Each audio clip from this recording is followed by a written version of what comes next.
Let me tell you of the days of high adventure.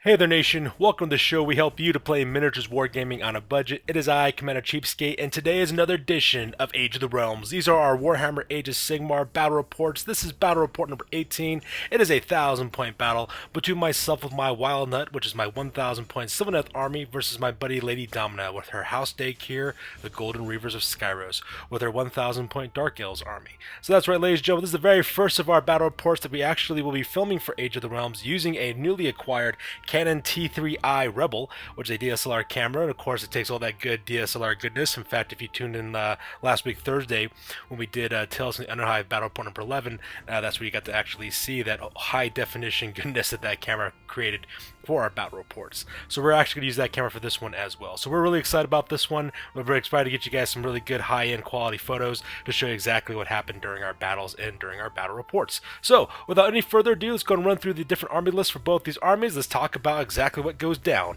in the Age of the Realms.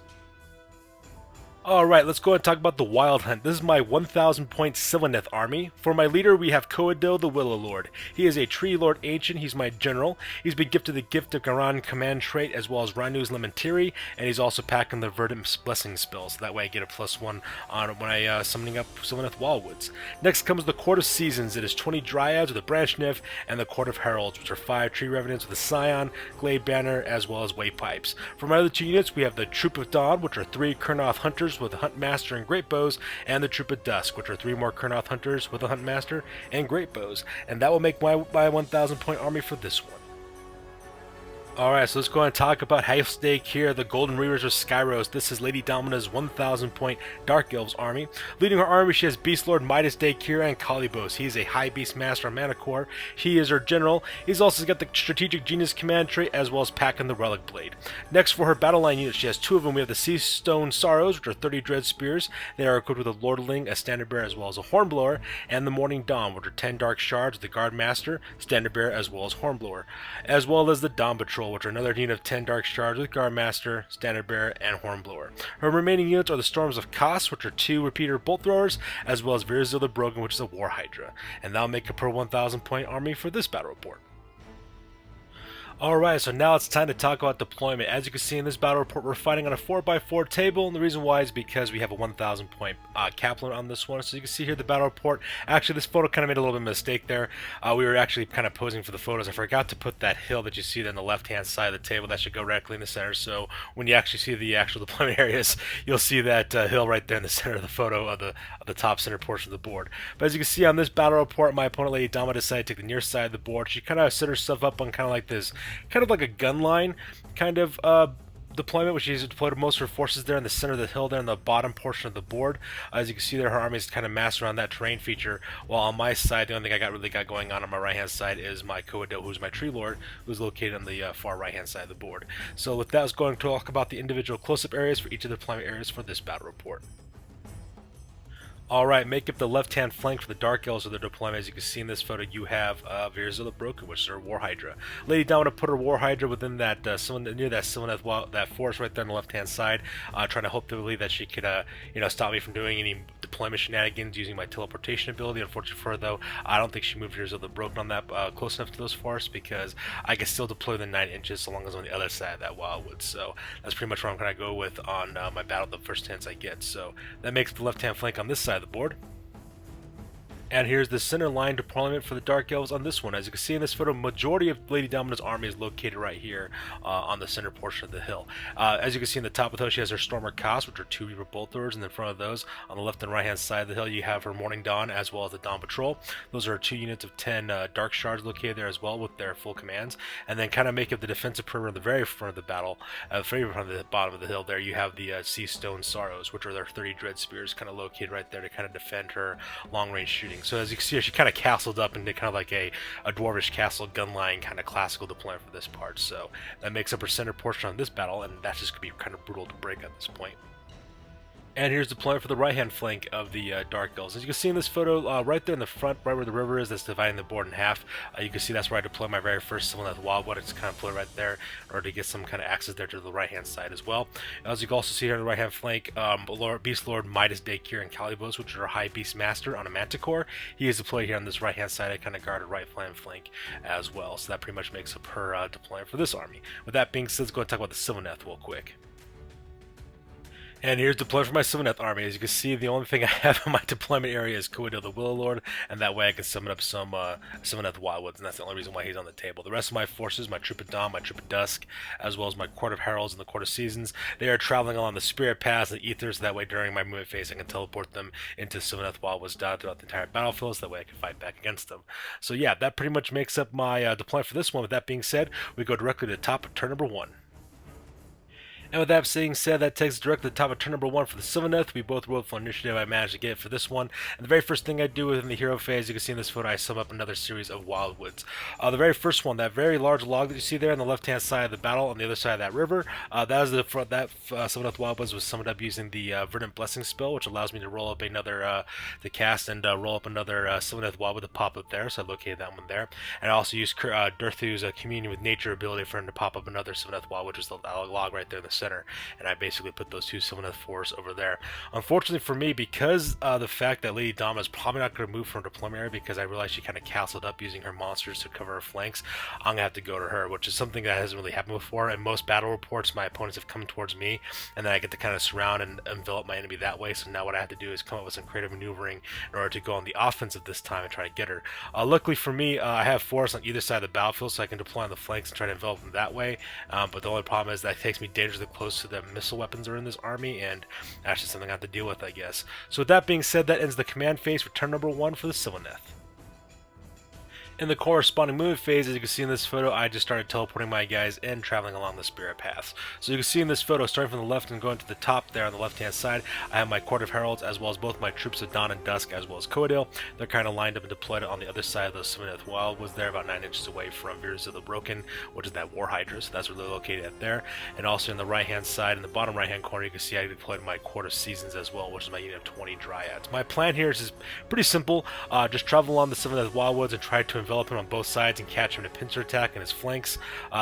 This army, the way they had deployed on that hill, most of the assets are pointed towards the front, so there's not really much protecting the flanks aside from those monsters. So my plan is to kind of charge through those monsters, kill them as quickly as possible, either with shooting or through close combat, and then kind of envelop the infantry units that are located there on the top of the hill as well. So that's pretty much the plan I'm going for in this battle report. So yeah, that is the movement phase for this one.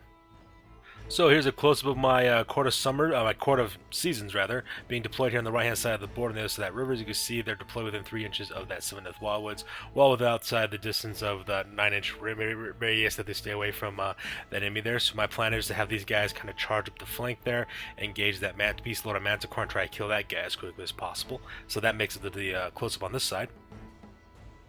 And here is the close-up of the left-hand flank. As you can see in this photo, starting from the left and working all the way to our right, we have my Court of Heralds. Those are my 5 tree revenants located on the left-hand side. We got the Troop of Dawn located in the center, as well as a Troop of Dusk there on the right-hand side. And the very far right-hand corner there, you can see Coedil the Willow Lord kind of peeking above that log and taking some safety on that part. So, like I said before, my plan is to go through to get through these monsters, send my Troop of Dawn and Dusk into Veers of the Broken, get him out of the way, and then charge directly to the flanks of those infantry units, where my guys can basically clean up house afterwards.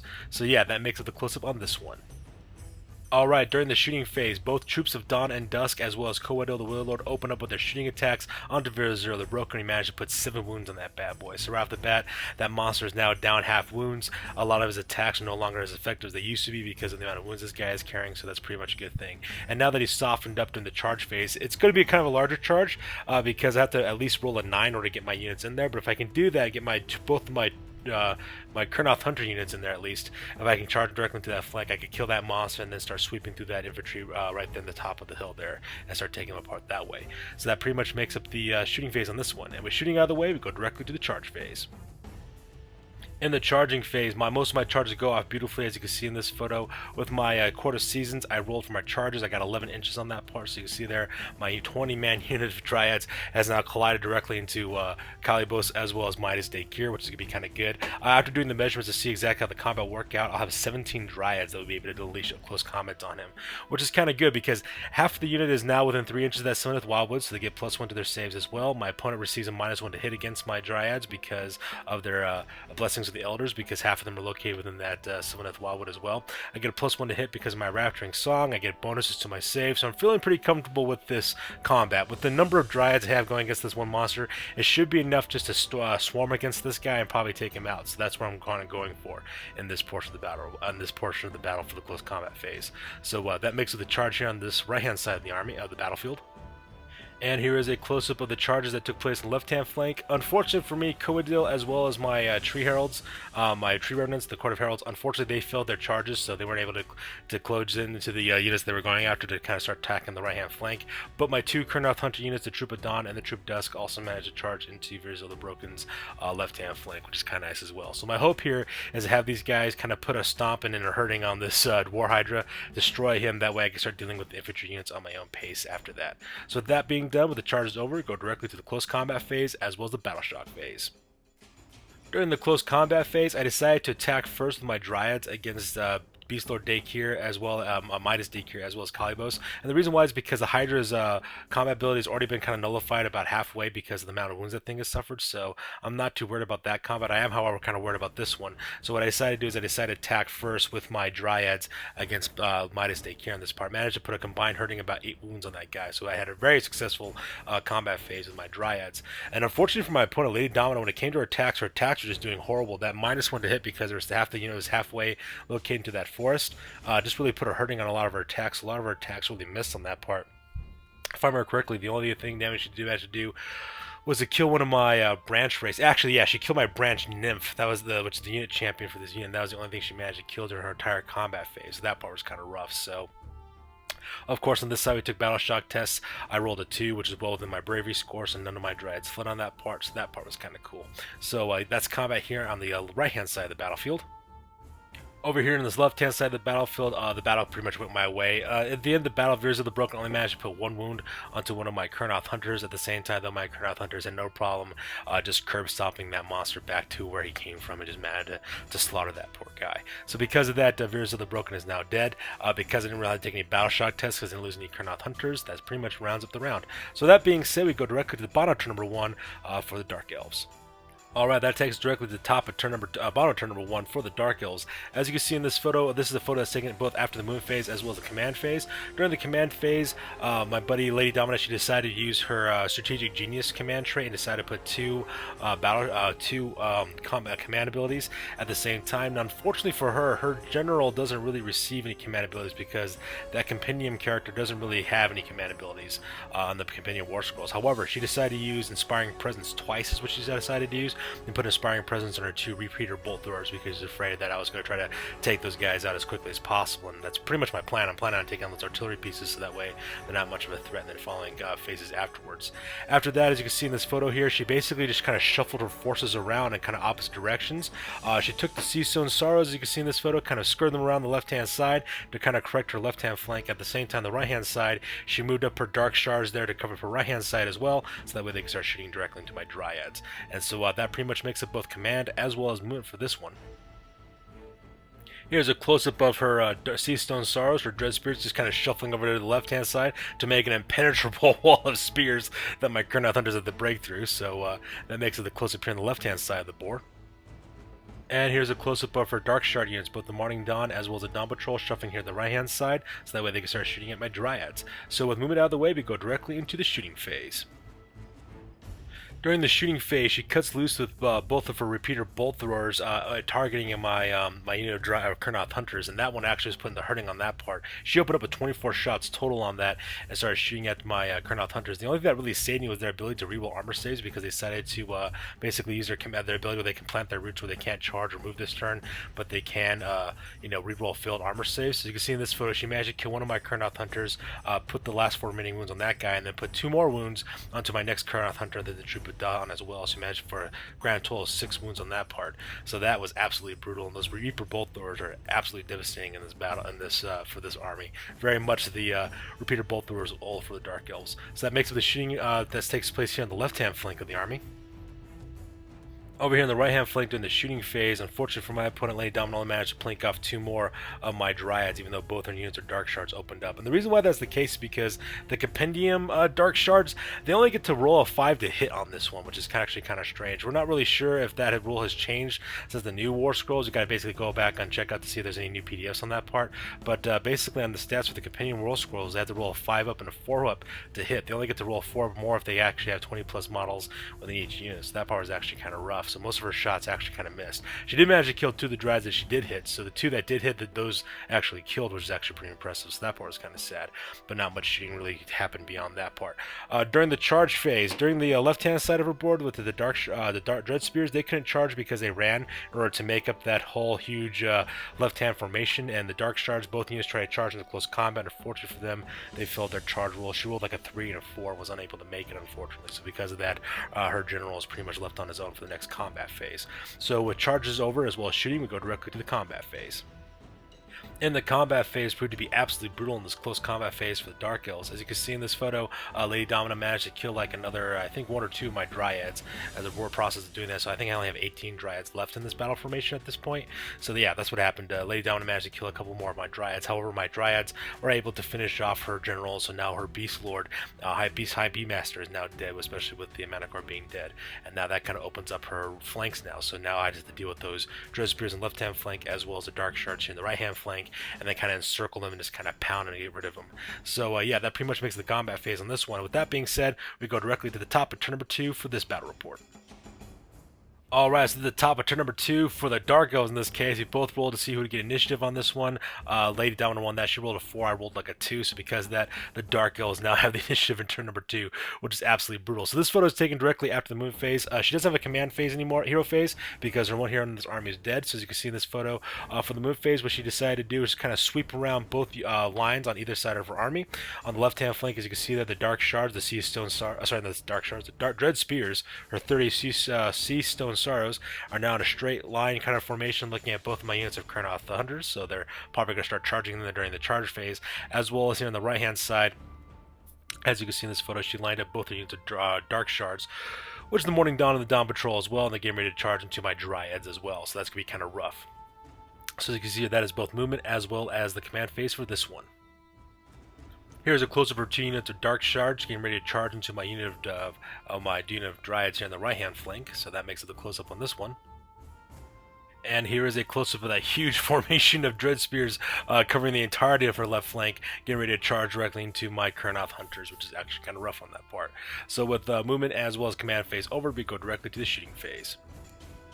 And in the shooting phase, Lady Domina takes both of her repeater bolt throwers, aims them directly at Coadil, my Tree Lord Ancient, and finally kills that guy, which is absolutely horrible. Both of her Reaper bolt throwers, they managed to get I think something like 20, not 20, I think it was 17 or 18 hits, some ungodly amount of numbers. They caused that many wounds onto Coadil. I did manage to stop about 4 of them, but the rest of them just killed Coadil, and now my Tree Lord Ancient is dead. And so now I have no hero phase whatsoever, just like my opponent does now too, which means I have no ability to call up any more Sylvaneth Wildwoods, cast spells, or any of that stuff. So now it's just man-on-man, hand-to-hand combat shooting. That's the only thing that both of us can actually use at this part. So that was kind of sad. I was sad to see Coadil, the Tree Lord Ancient, go, but, you know, them's the breaks. So with shooting phase over, we go directly to the charge phase. Actually, I made a mistake on that part. As you can see here on the right-hand side, both those units of Dread Spears open up onto my unit of Dryads. Managed to kill over 3 more of my Dryads at the same time. So now that unit, I think, is only down to like the 13. Yeah, I have 13 Dryads left in that entire unit, which is actually kind of sad for me. But, you know, them's the breaks at this point. So that's my unit is now directly at half strength. Now with shooting over, now we go directly to the charge phase. During the charge phase, both units of Dark Shards, the Morning Dawn, as well as the Dawn Patrol roll perfectly on their charges and make close combat engagements with my 2 units of Dryads as well. The only thing that's really helping me from getting completely surrounded at this point is the fact that both the Sylvaneth Wildwoods on my right-hand flank as well as the Ruins there on my left-hand flank. So I got this kind of like pincer kind of bottleneck going on here, where actually both my flanks are protected by terrain feature, which is kind of nice. So the only way they can attack me is directly in the front, which is a good thing because I'm kind of outnumbered by Dark Shards here. So that was kind of nice. So that makes up the charge phase on the right-hand side of the battlefield. And over here on the left-hand side of the battlefield, as you can see in this photo, the Sea Stone Sorrows have no problem whatsoever engaging close combat in both of my units of Kurnoth Hunters as well. So now I'm dealing with that huge unit of 30 Dread Spears, and both my Kurnoth Hunters have to basically come to blows with those guys now. So with the charge phase over, we go directly to the close combat phase. In the close combat phase ended up being absolutely brutal for my opponent. As you can see in this photo, I managed to take down like a large portion of his army of this massive unit. I think I took about a third of it. I think I killed 10 guys by the time it was all said and done, and after the battle shock phase and everything else like that. They managed to put 2 more wounds onto one of my Kurnoth Hunters as well, so one of them is now carrying 3 wounds, which is kind of sad. But you know, in the terms of the beating that these guys received, not much of a big deal for me at that point. I killed more Dark Elves than they did in my Kurnoth Hunters, ended up being good. A couple of things that kind of helped me win that one was, first of all, the saves for the Dark Elf, the Dread Spears. They don't really have a really good save. They only have a 5-up save, so that kind of helped me up as well. Plus, my guys were within range of that forest, and they used their Entwined Roots ability to kind of give them rerolls for field armor saves, so that part really helped out as well. Plus, those stomp attacks where they get a roll of d6 and on a 4-up, they inflict a mortal wound. That actually did a lot of good for my guys as well. So that's pretty much makes it the combat as well as the battle shock phase on the left-hand side of the board. And over here on the right-hand side of the board, combat pretty much ended up pretty much a stalemate. I managed to kill like a handful of the members of the Morning Dawn, which are those Dark Shard there with the pink and gold armor. I managed to kill about half of those guys. They couldn't inflict any wounds so much on the Dawn Patrol at all. They all managed to kill a couple of my Dryads as well, I think 1 or 2, but when it came to the Battle Shock tests, both of us, for all the units involved, for both Lady Dominant as well as myself, we passed our Battle Shock test without any problems whatsoever, so we still have guys still left on the battlefield on this one. So with the combat phase over, we go directly to the bottom, turn number 2 for the Sylvaneth on this one. So here's a close-up of the movement phase after turn number 2 for Sylvaneth. Since my hero is now dead, I don't have a hero phase anymore. So the movement phase, I use the wave pipe abilities for the Sylvaneth to get them within 9 inches of this unit of Reaper Bolt Throwers, or located here on the top of the hill. So those are my 5 tree revenants. I know it's kind of a long barn charge. I got to roll a 9 or higher in order to make close combat, but I'm feeling pretty lucky about that, so hopefully they'll have no problem doing that as well.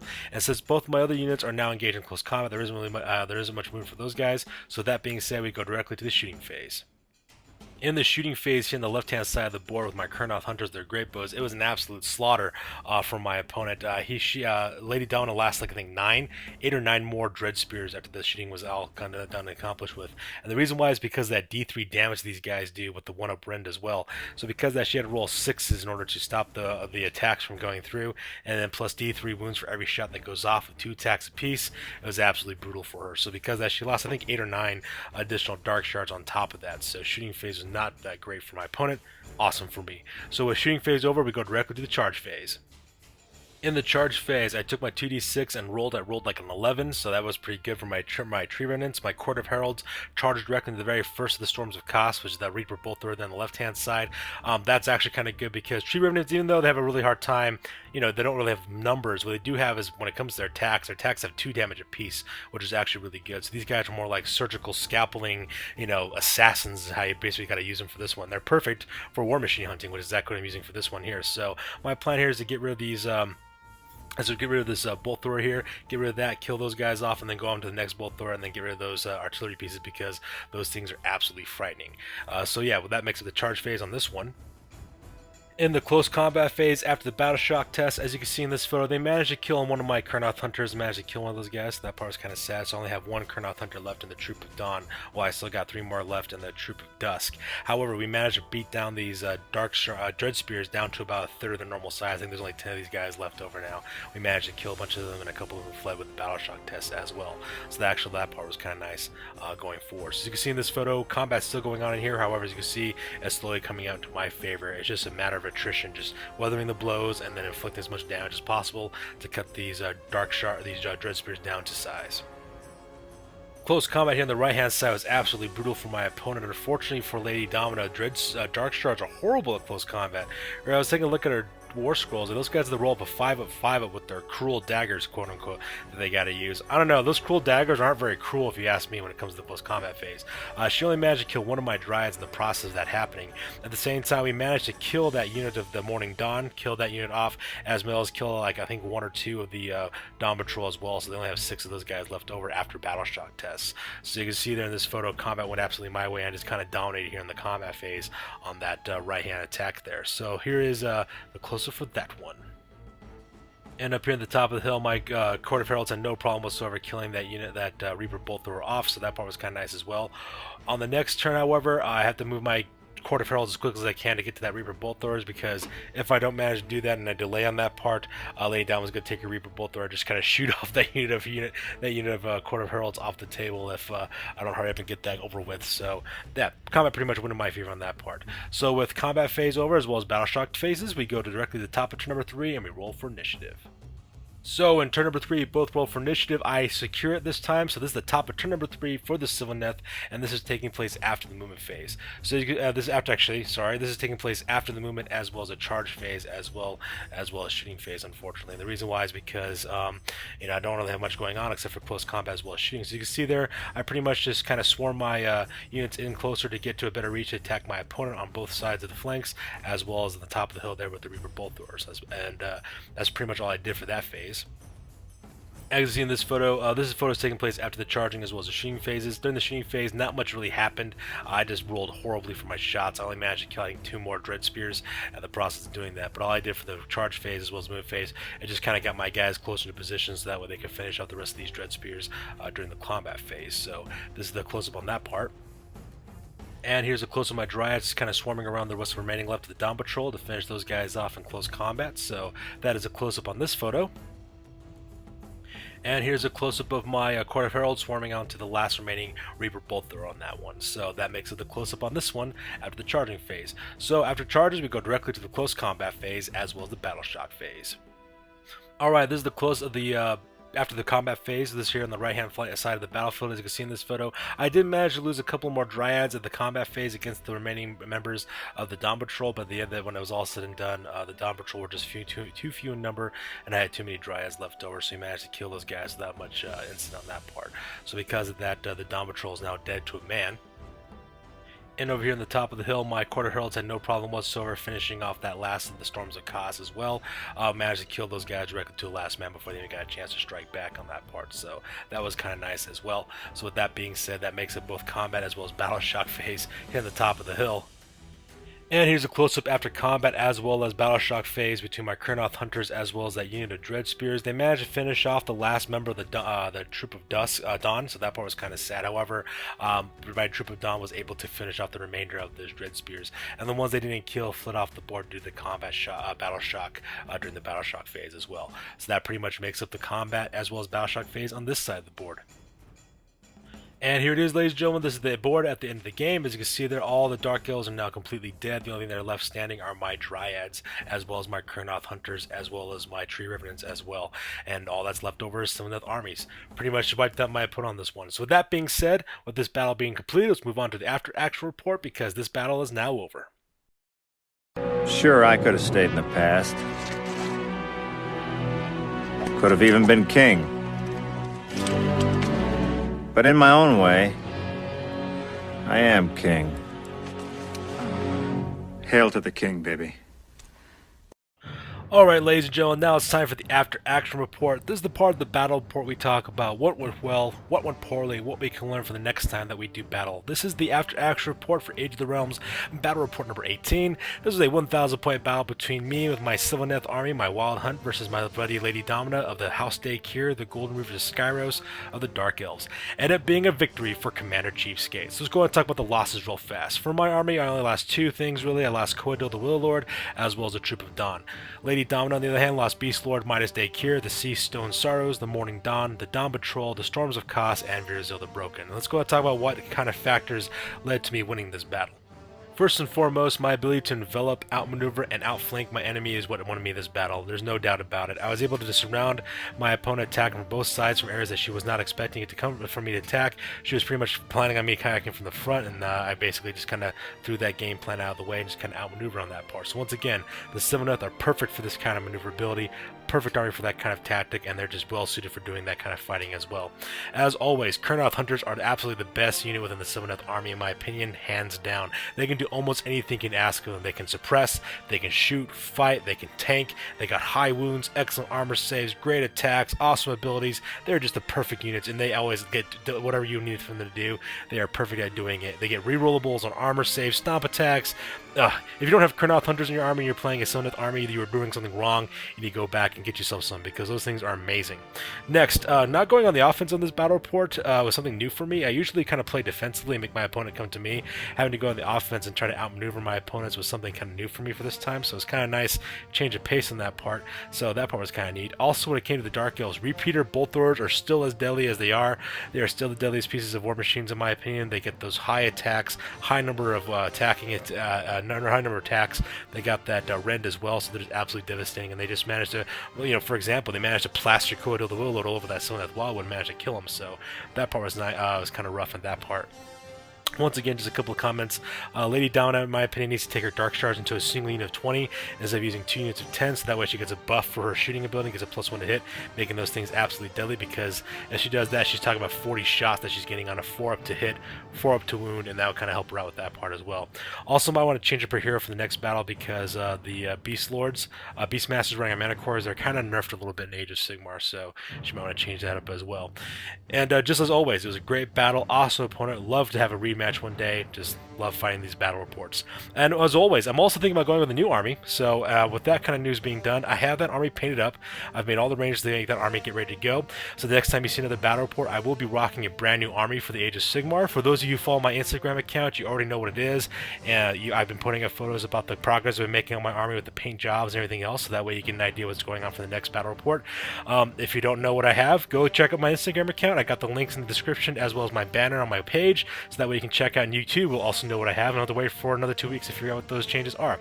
As always, please feel free to like, comment, and subscribe. You guys are the reason why I keep doing these battle reports. I love the community, I love the back and forth, I love all the comments, and there's just no stopping for me at this point.